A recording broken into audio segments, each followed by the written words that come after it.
যখন চুল পড়ে যায় আমরা অনেক কিছুকেই ব্লেম করি। হেয়ার স্টাইল করা, কালার করা, রিবন্ডিং করা, ভুল শ্যাম্পু ইউজ করা, পানিকে দোষারোপ করি, কিন্তু আমরা কখনো ভেবে দেখি না আমাদের ভিতরে কোনো কিছুর ঘাটতি আছে কিনা। আজকে আমি আপনাকে বলবো চুল পড়ার 3টি অজানা কারণ। Number 1, vitamin D deficiency.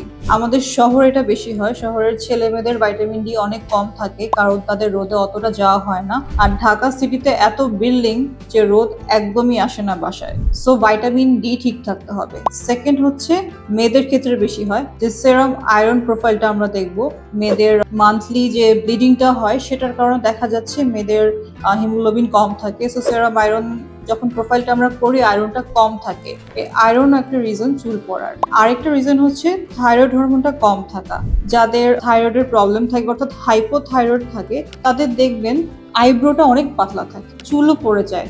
So দেখা যাচ্ছে তারা চুলের এই সিরাম ইউজ করছে, সেই শ্যাম্পু ইউজ করছে, তবুও কিন্তু চুল পড়া কমছে না, কারণ প্রবলেমটা ভিতরে, এটা একটা হরমোনাল প্রবলেম। সো সেই ক্ষেত্রে অবশ্যই আপনারা চুল পড়ার ক্ষেত্রে এক্সট্রা অর্ডিনারি কোনো ট্রিটমেন্ট নেওয়ার আগে দেখবেন আপনাদের থাইরয়েড ঠিক আছে কিনা, আপনাদের ভাইটামিন ডি ঠিক আছে কিনা, এবং আপনাদের সেরাম আয়রন প্রোফাইল ঠিক আছে কিনা। কারণ ভিতরের জিনিস ঠিক থাকলে অবশ্যই চুল পড়বে না। আর তাতেও যদি সমাধান না হয় তাহলে তো এক্সট্রা কিছু ট্রিটমেন্ট আছেই। আর একটা ছোট্ট টিপস বলবো, আমাদের চুলের জন্য প্রচন্ড ইম্পর্টেন্ট হচ্ছে বায়োটিন, আমাদের চুল আর নখের জন্য।